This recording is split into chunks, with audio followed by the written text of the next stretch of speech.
cover of their magazine. How flattering kasi it's a glossy and high fashion mag. This is a couture and high fashion editorial. It's something new for me kaya kahit may pressure, I'm still looking forward to doing the photo shoot.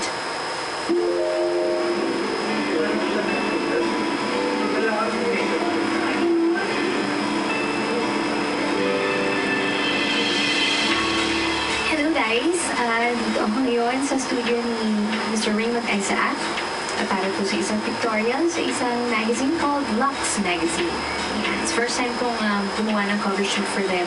Exciting yung mga looks na gagawin namin ni TF, ni Tita Valerie Serrano. So ayan, join us guys!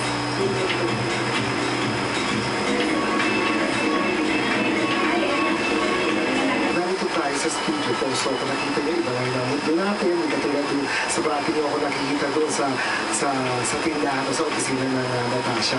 Ang concept daw nila ngayon ay sobrang sosyal na Sara. Kaya huwag kayo magtaka kung napakalaki ng buhok. Totoo niyang buhok yun ay si TF pa rin ang gumagawa ng kanyang makeup and hair.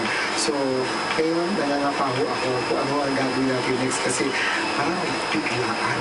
Ngayon lang nila kapaingay ngayon lang nila sinabi sa akin ganito ang gagawin ko. Pero makakalusot tayo dyan. Si Sara pa, Diyos ko, kahit ibaliktad mo na, sigurado maganda na labas. O hindi nyo ang over ha, siguro tinatawag na ako.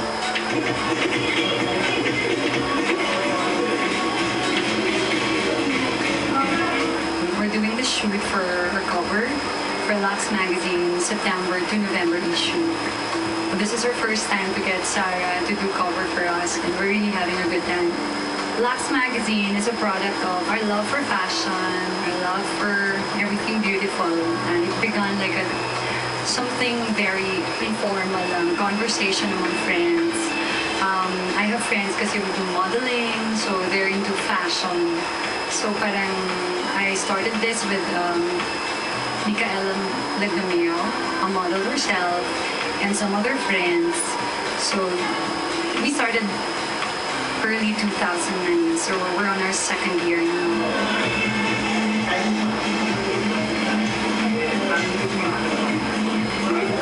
So yung shoot ng first Sarah, very different siya from the rest na ginagawa ng kay Sarah kasi ngayon, it's more like high fashion, so couture, inspired by couture fashion. Kasi since parang Lux Magazine is like parang a fashion magazine, so kaya tayong mag-couture, mag-high fashion look. So depende sa mga parang commercials na ginagawa niyo, which is kailangan parang glam looks na narbit parang natural look din. No? So yung first one naman was by Louis Claparo. So ano siya, so black mesh, then with white lace. We're doing like 8 to 10 layouts for this one. We wanted talaga to give her like a new look. Hindi yung the usual Sarah na either straight hair or soft curls. So while discussing with TF, with Tita Fanny Serrano, we thought of doing big hair na look and medyo high fashion for Sarah this time. Si Eric naman came up with the idea of making her wear yung medyo hindi masyadong nasusuot pa ni Sarah sa mga pictorials in the past. They wanted a different take on Sarah. So it's like different looks, more on the glam side of Sarah. Well, we tried things that she never did in the past. Like heavier makeup, smudgy eyes, diba? Pouty lips with frosted pale lipstick, all by TF. 4 times na kami nagkasama magtrabaho sa mga commercials at saka pictorials. Tahimik lang naman siya, at saka dati ko naman na siya nakikita pag nag-aasap din naman ako. So, parang hindi na rin naman na bago at hindi naman ako nag-alangan sa kanya. Oo, so open na kami ngayon. At very sweet siya na siniserve niya ako minsan sa food, gano'n. At natatanda rin yung pangalan ko.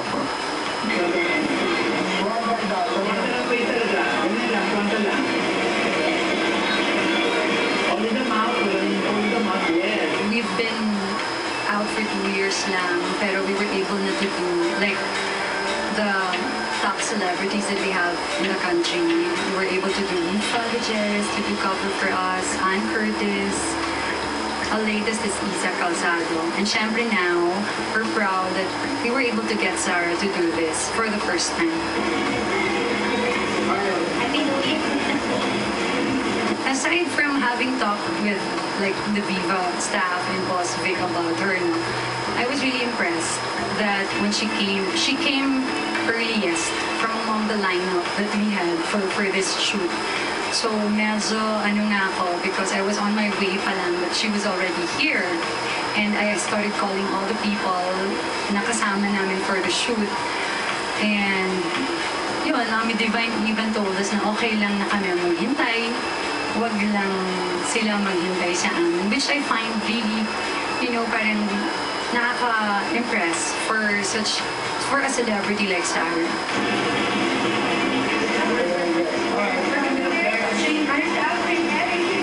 The team working on this fashion editorial is composed of some of the best people in the industry. Hair and makeup are being done by the one and only Fanny Serrano. The looks created by TF and this shoot are absolutely gorgeous, so I also feel glamorous and beautiful. And the styling is taken care of by Mr. Eric Benito. Wonderful outfits. Plus, Mr. Raymond Isaac is the photographer. He has already done countless fashion shoots. So, a great theme plus a great team could only lead to a great fashion spread.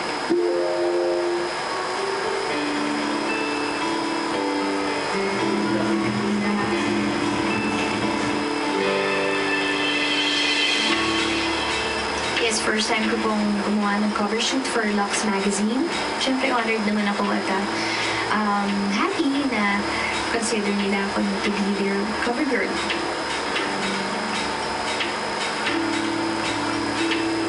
First off, syempre Sarah Geronimo yan, Who wouldn't want to have her on the cover of our magazine? That's a fit for us.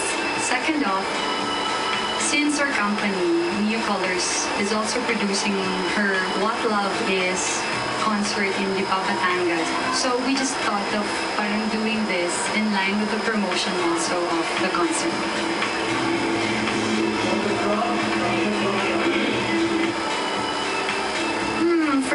First time ko makita yung sarili ko sa mga ganong looks, yung ginawa ni TF, ni Tita Fanny, yung mapapansin niya pati yung hairdo, even yung gowns, ganyan. So,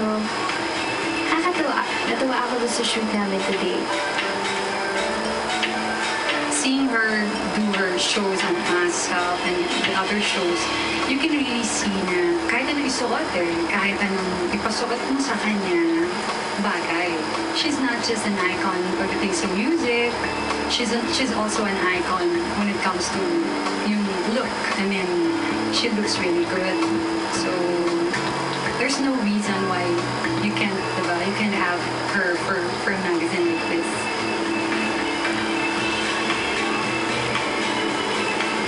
We used Raul Arel, Brett Ayala, and Louis Clapperon. Most of them were very simple clothes, but we styled it differently to achieve the glam effect. All the clothes had their own redeeming factors.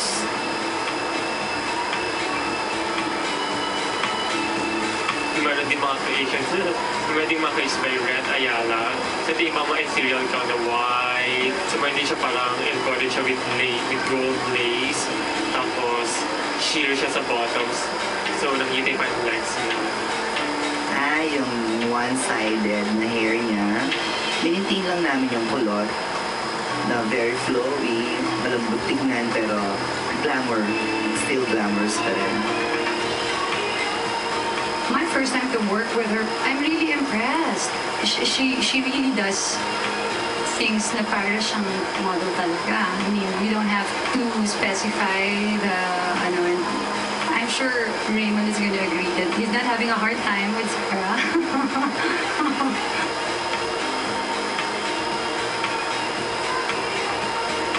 Ngayon, sobrang nag-enjoy na ako. Laging excited. Siyempre, Sarah Geronimo yan. So parang napaproud ako pag sinasabi ko na sa mga kasama ko at mga ibang nakakilala sa akin, mga hairstylists. Tinaas na ni Boss TF. Sobrang laki pero talagang napaka-glamour. Yun yung parang coiffure na ayos pero mukhang hindi ayos, which is medyo mahirap gawin.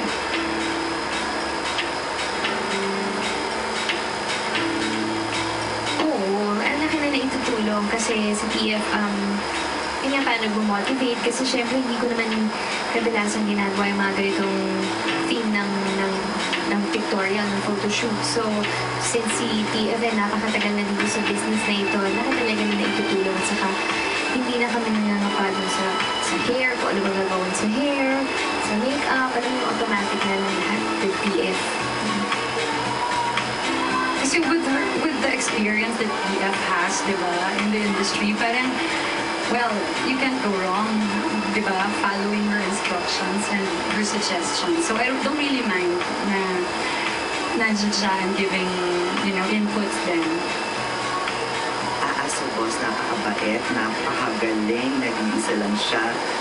Every time na ginagawa yung sarap ko, nagugulat ako, parang ayokong pumikit, ayokong mamalik mata kasi ibang ginagawa niya lagi. Every time, ibang looks niya.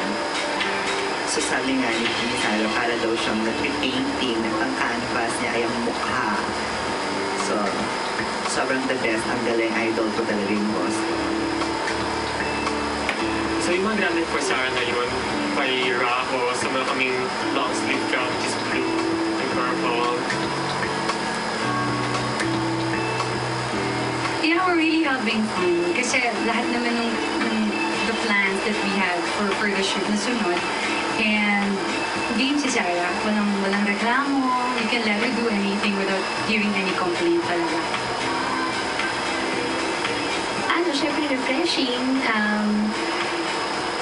Syempre yun nga, yun talaga yung goal nila na maiba talaga yung look ko, hindi yung common na nakikita na ng mga tao, gano'n. So, I hope na-achieve naman dito sa shoot namin for Lux Magazine. The photo shoot is doing great. Ang saya-saya ng shoot. I feel like a real model dahil sa mga iba't ibang looks that we achieved for the magazine.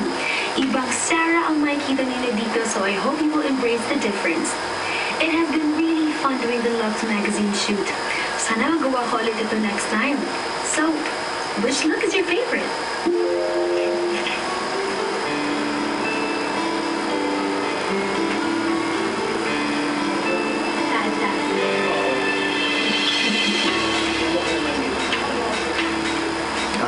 Yung Ford, ang galing ni TF doon, parang bigla niya naisip na gano'n ang gawin niya. Nung nagmukha siyang Barbie daw, biglang nilagyan ng pigtail, high fashion pa rin ang dating.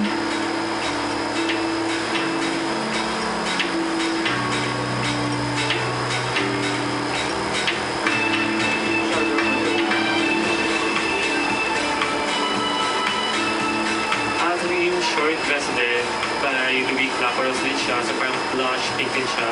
Then may mga black to, pataka-applicate mga black to.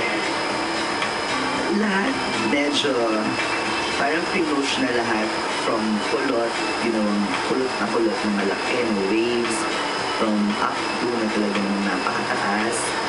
Tapos yung pigtail niya na hindi naman normal na pigtail, kundi parang kakaiba din, parang anime na pinag-mix na parang Barbie doll.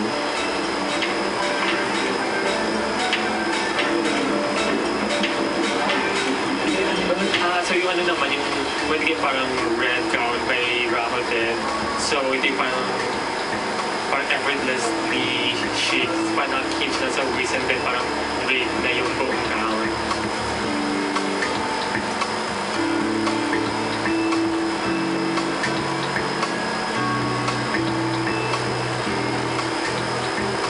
Favorite ko din yung red, yung nakaganon po yung buhok, parang maroon, oo. Raho Laurel po yun. So, ganda ng design.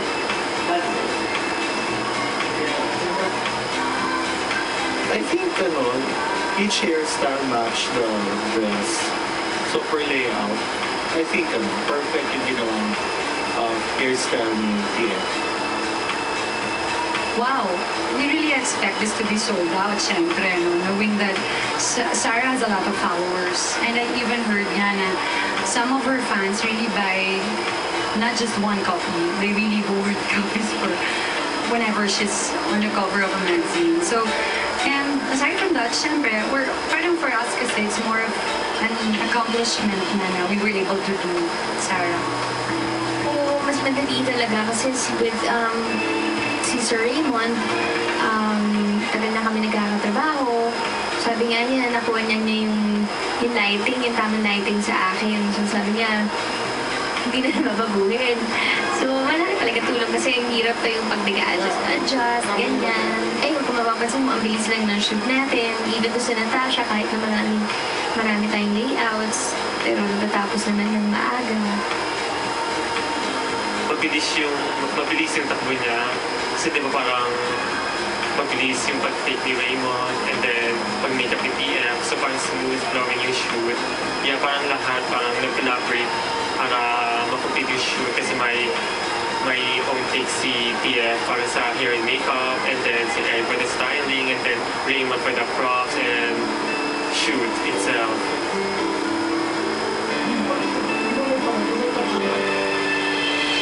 Actually, it's by Red Ayala din. So parang chiffon, blush pink siya. And then, sinal namin siya with mga black brown ribbon. So parang yung inspiration namin dito is more of like, parang French. Yeah, French look. Mahirap kasi hindi naman ako sanay sa high fashion talaga na yung pagpaproject. Saka, yun nga, first time kong ginawa ito, pati yung mga hairdo. Parang, at first, parang, okay, kakayanin ko ba ito? Parang medyo awkward tingnan, ganyan. Pero sana, na-achieve naman namin yung gusto nilang mga looks ngayon. Seven na dati, iba-iba ang itsura, iba-iba hugot natin ang background at ang ilaw. Kaya para naman hindi mo kakawawa si TF o si Juan Serrano, binigyan natin ng constant effort na ilawan ng maganda na makita ang pituka, yun ang concept natin, pituka ng studio. Ako, ang tawag dito sa shoot na ito, pituka ni Sarah Geronimo. Sa Lux People, maraming salamat po for inviting me to be your cover girl. Happy naman po ako na naging parte naman po ako ng inyong magazine. So, thank you. Ang favorite ko po, yung inaalis na po yung makeup niya kasi uwi na rin ako. Kita mo ito, nakakatulog na rin ako. Mapulan ako ng mata ko, please lang po. Pero happy pa rin ako kaya ako Veronique, Vincent, and Boss V, kung meron kayong project para sa akin, I'm really willing and able para maging host video. Opo, don't go away cause I'm not going away.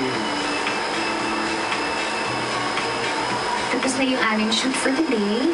At yun lang ang trabaho ko today. So, uwi na po ako. So, thank you for joining us. Till next time. Bye-bye. Isa sa mga trusted kong hair and makeup artist is Jing Mones. He has been with me since my early years in this business and he really brings out the best in me. Good thing he became my friend too and we had our share of unforgettable moments. Hi everyone, welcome to Jing Mones Salon. Come in.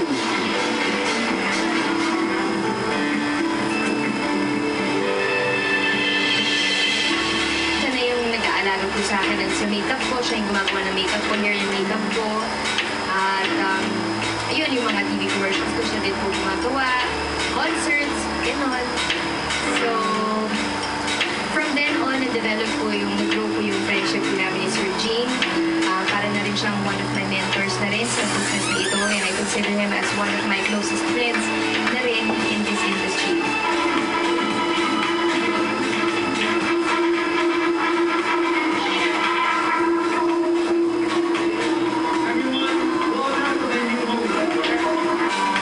Po ako na nakakilala ako ng ganun ka-sincere na tao, ka-kabuting tao, with Sir Gene Mones.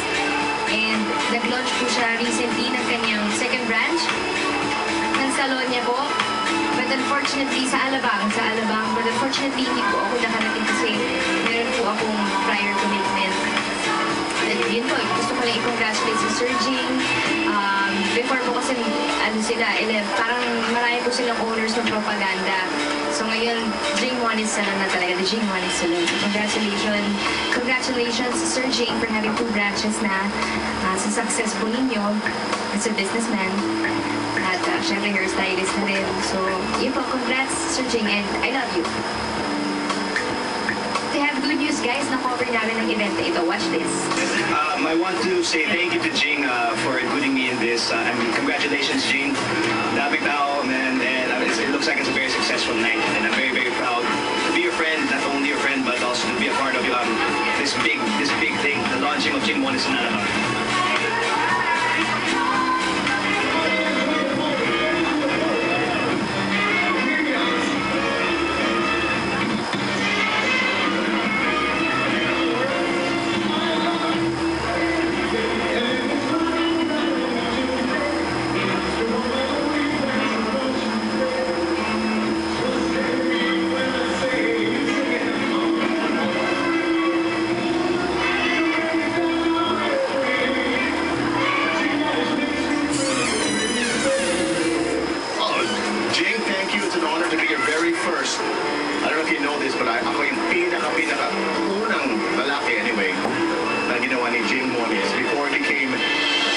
Salon. When was this? My God, 30 years ago. 30 years ago. I think it was a TV show.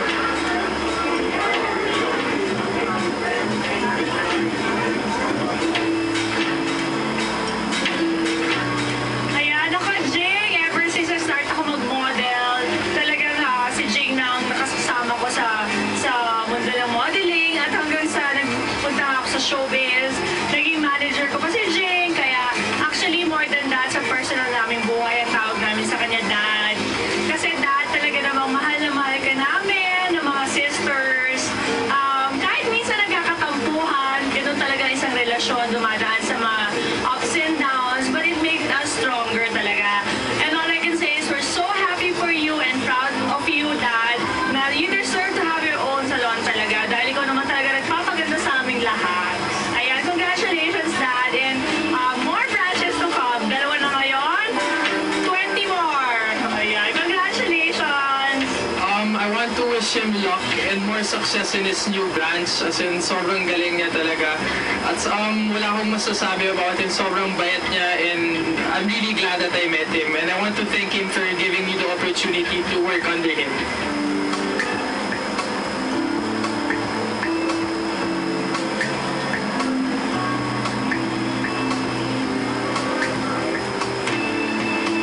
Sir Jing, first of all, maraming salamat for making me part of your family. And congratulations sa iyo. I bet you've come a long way and you deserve all the blessings in life.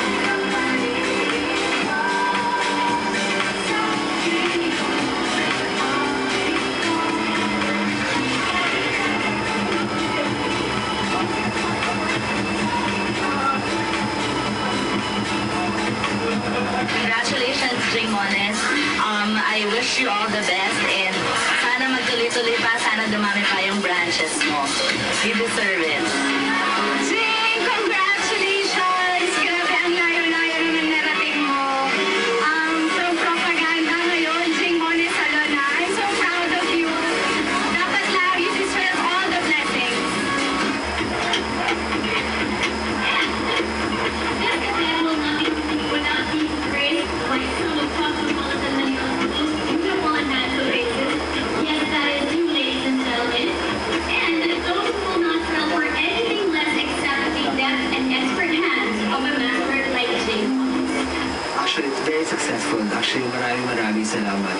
I'm very overwhelmed sa mga taong dumating sa opening up sa salon.